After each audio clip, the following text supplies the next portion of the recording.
Hey guys, this is John Carnell with another DevDrop for July 2021. And this is going to be the last DevDrop in this series about Archy. If you remember, the first couple of DevDrops dealt with, hey, how do I set up Archy? How do I configure it? How do I use Archy to export call flows? And how do I use Archy to import call flows? Well, in this DevDrop, I'm going to talk to you guys a little bit about some of the things I had to do to integrate Archy into a full CI/CD pipeline using CX's code. If you remember, CX's code is based on Terraform, an open source DevOps infrastructure as code tool. And we provided a number of resources with our CX's code provider that allows you to create and manage cloud objects or objects within Genesys Cloud. Now, as it stands today, Archy and it flows are not first-class citizens within CX's code. We have not exposed them yet in CX's code to be usable and to participate directly in a Terraform flow.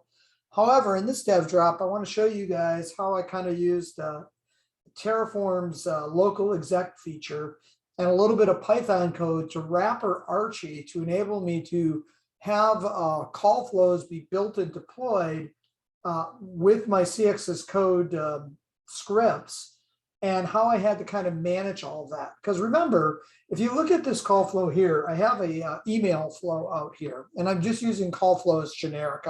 I know there are email flows and call flows and chat flows and so on and so forth. But this flow has several dependencies in it. It's not just the flow itself. We're doing some data actions. We're also dependent on a specific queue being defined. And Archy doesn't care at all about dependent actions other than to warn you, or dependent items other than to warn you if those items are not there when it goes to create or publish a flow. If they aren't there, the Archy flow will never completely publish. It will get created, but it won't be in a state where you can actually go ahead and use it. So let's go ahead and look at what I did to take this flow and all of its dependent objects like queues and the data action and built the CX's code flow in order to enable this behavior. It kind of follows the maximum of it's ugly but functional. And I'm really hoping in the next couple of months, as my team works with the CX's code team and with the architect team, we can come up with a little bit more of a robust solution. All right, so let's go ahead and take a look at this. Hold on a minute. I am going to flip over to you. All right, so I've built out here a sample project using this flow, and it kind of follows your standard Terraform layout. It's got a dev environment and a production environment. And these environments basically define modules, in this case, local modules, that are going to create the objects that I want out there. Now, I'm not going to go through all of this and all the ins and outs of Terraform and CX's code, because I'm going to be covering that at DevCast, I believe at the end of July. But the key thing to note is that inside of my locally defined modules, I have a data actions module. I have an email routes module for the route. Remember, an email route is what is basically defines the email address that people can send something to and then trigger a flow. And then I have a queue definitions of the different queues that I want to be able to create. And then a data actions definition, which includes the integration for calling out to my REST-based web service, and also the actual data action itself in there. Now in here, you can see that in one of my environments, why don't we just go for dev for now? I can see out in my main, I've defined all of these modules that I'm going to use. Now, normally Terraform would just manage all of the state for me and figure out what objects have to be created first and what objects and in what order objects have to be created. However, because Archy is not a first-class citizen and I have to call out to Archy from Terraform using a non-resource or non-provider, non-native provider, I'm going to have to do a little bit of extra magic. And what I tell people is you should really look at your dependencies before Archy is called and your dependencies after Archy is called. So on the before side, we have to make sure certain elements are created within our flow, within our Genesys Cloud environment before Archy is ever called. Now, the way I do that is I create an explicit dependency using the depends on keyword. So in the case of our flow, our Archy flow can't be successfully published unless the data actions are already in place. And the queues, particularly the general support queue, has been defined and created. So the way I manage kind of those pre-dependencies before Archy is called is using this depends on keyword.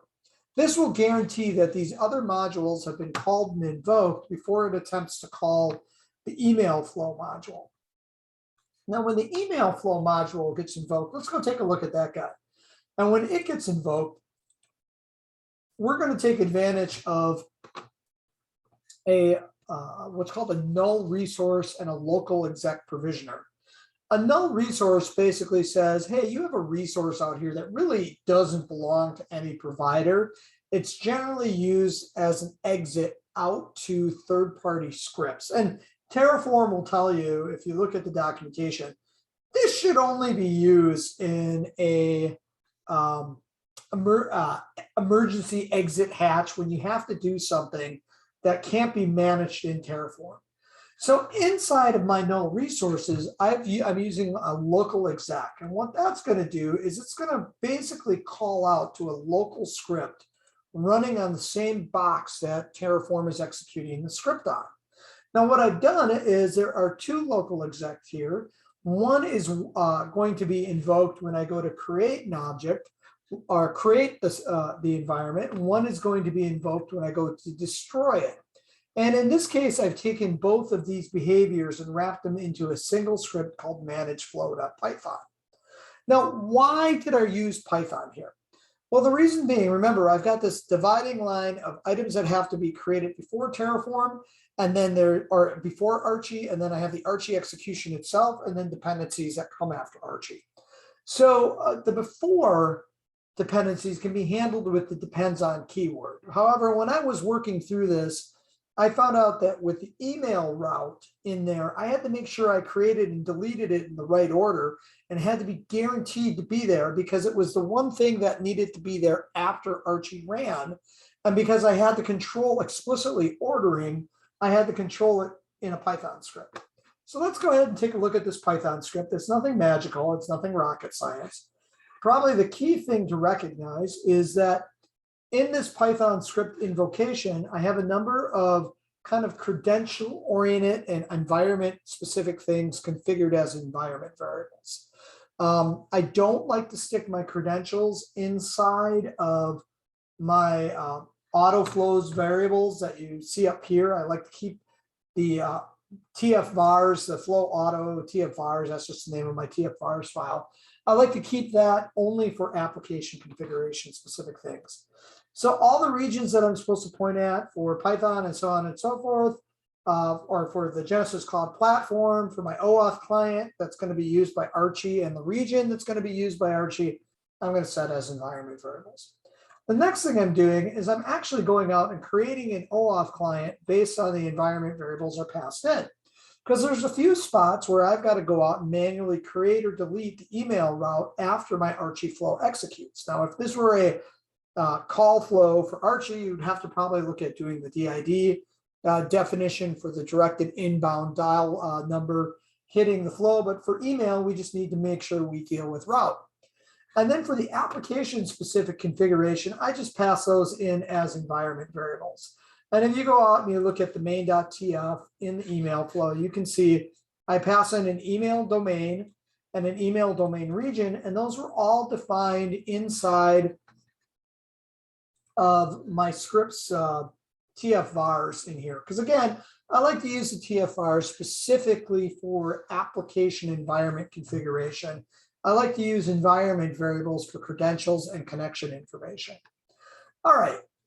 So let's go all the way to the bottom. Let's see what's going on here. Is first of all, we have two different actions. So when I read my action, which I got off of the incoming command line parameter passed in, if it's a create, I'm going to do three things. I'm first going to delete my email route using the Genesys Cloud Python Platform API SDK.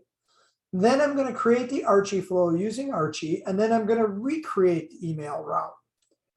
If I'm deleting, I'm going to delete my email route, because before I can delete an Archy flow using the API, I have to make sure all the dependent objects that might directly depend on Archy, in this case, email route, are deleted before I can delete that Archy flow.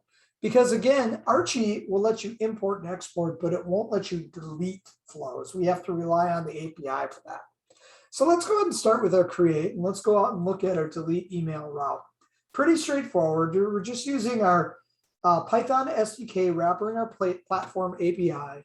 We're going out and we're saying for this target domain, I'm getting an email, a routing email domain route, and then I'm checking to see if there is a route out there. Now, again, this isn't battle-hardened production-ready code. You could have multiple emails associated with this domain. I'm only assuming there's one. Hence, I grab the route ID and then I delete it.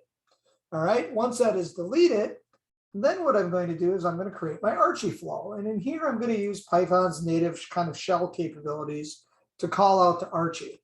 So here's my Python Archy, or my create Archy flow using that shell. And basically what I'm doing is I'm building this big command here. I'm doing a sleep for 10 before and a sleep for 10 seconds after. And then in between those two sleep blocks, I'm going out and I am using the Archy command line tool to publish my flow. And I'm passing in the publish command and I'm forcing an unlock. I'm passing in my client ID and secret, so I don't have to have an options file present. I don't have to have a default config. And then I'm writing the results out to a JSON file. Now, one thing you might be asking yourself is, why do I have two sleeps here? One right before and one right after. Genesys Cloud is built upon the AWS Cloud Platform, and we do a lot of data changes in DynamoDB and in Redis. Dynamo in particular, we use eventual consistency in a lot of spots where basically the data is not actually updated until multiple Dynamo pieces of infrastructure have reported that they've successfully replicated that data. That's how Amazon guarantees that high level of availability. So what can happen is when we run Archy publish, there's a lot of activity going on the background. And when we run Archy publish, that delete email route might not have been show up yet from an eventual consistency perspective that has been deleted. And when Archy runs, all the things that Archy touches might not be in place either. So we just put a little bit of sleep for 10 seconds before and after. It might seem like a lifetime, but it really isn't in a DevOps style platform.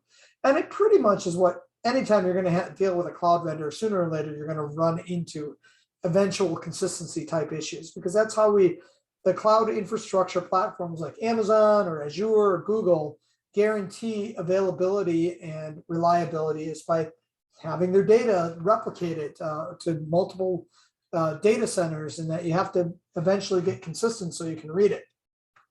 All right, so after the flow is done, we're going to go grab the flow ID for the flow so we can just print it out. So basically, again, with the find flow, we're just looking up the email AWS comprehend flow. That's the name of the flow that we created. And we're just grabbing the ID off of that. Now, again, like with our API, email flows can of different, or excuse me, architect flows with the same name can have the same name but different types. So we didn't check to see if there was a email AWS comprehend flow for a call flow, or if there's only one, we're making an assumption that it's there. So then after we're done with creating the Archy flow, we're going to recreate our email route trigger. And basically all we're doing out there is we're looking up the flow ID that we just looked up. I guess I could have returned that in my create flow to save the extra step. But then we're creating the email route using the Python SDK. Because again, this is an example of, hey, we needed Terraform to handle all the dependencies up front, but because Archy isn't participating in the Terraform state management, we need to make sure those downstream objects are then created and managed appropriately. All right, so that was the create flow. The delete flow is pretty much the reverse. With Archy, again, Archy doesn't allow for a delete with the Archy tool. So the first thing we have to do is we have to go out and we have to delete the email route. If I try to delete via the platform API, the Archy flow and it sees that there's a DID or an email already there that depends on that Archy flow, the call is going to fail. So in this case, I'm deleting my email route. And then when I'm all done with that, and I believe, I delete my email route and then I delete the Archy flow. Same thing as before, I'm putting a little sleep. I put like 20 seconds in there because I was being aggressive or very passive. And then I go ahead and delete the flow. So I hope that you can take away from this that it is possible to integrate Archy into your overall CXS code. That is about 82 lines of Python. And like I said, it's a little bit ugly, but it's functional. In the near future, I'm hoping that we can integrate flows directly as first-class objects so that they're basically just resources where you can define a file and say, hey, here's my flow and go use this YAML file to import it or do anything with it. So that's all I have, guys. That's the end of our our Archy series. As always, we welcome feedback and comments from people. If you like the video, please go ahead and hit the like button. And if you have any questions or concerns, please raise them out in the forum. We always love hearing from you guys. So thanks, and everybody have a great day.